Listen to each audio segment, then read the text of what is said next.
भारत पाकिस्तानमधील युद्ध थांबविल्याचा पुनरुच्चार अमेरिकेचे अध्यक्ष डोनाल्ड ट्रम्प यांनी शुक्रवारी केलाय। मी 7 युद्धांवर तोडगा काढला, मी पाकिस्तान आणि भारतासह अनेक युद्ध थांबवली, असा दावा ट्रम्प यांनी केलाय।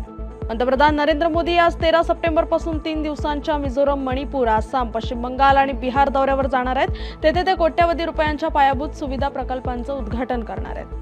बिहार काँग्रेसने पंतप्रधान नरेंद्र मोदी आणि त्यांच्या आईचा AI पुरस्कृत व्हिडिओ तयार केलाय, तर भारत-पाकिस्तान सामन्यावरून उद्धव ठाकरे यांनी पंतप्रधान मोदींना लक्ष्य केलंय।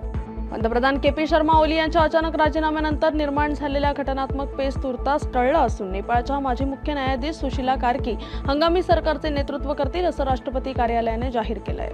देशाचे 15वे उपराष्ट्रपती म्हणून CP राधाकृष्णन यांनी शुक्रवारी शपथ घेतली आहे। राष्ट्रपती भवनात झालेल्या समारंभामध्ये राष्ट्रपती द्रौपदी मुर्मू यांनी राधाकृष्णन यांना शपथ दिली। सप्टेंबर 2030 पर्यंत त्यांचा कार्यकाळ असेल।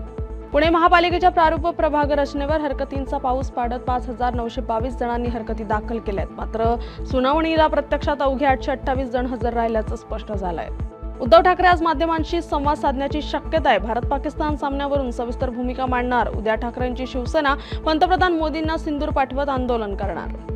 डॉक्टर परुळेकर यांनी सांगितलं की गणेशोत्सवासारख्या सणांच्या काळात भूसंपादनासंदर्भात हरकती नोंदवण्यासाठी नोटिसा बजावण्यात आल्याने स्थानिकांना पुरेसा वेळ मिळाला नाहीये, त्यामुळे हरकती नोंदवण्यासाठीची अंतिम तारीख 31 ऑक्टोबरपर्यंत वाढवली पाहिजे।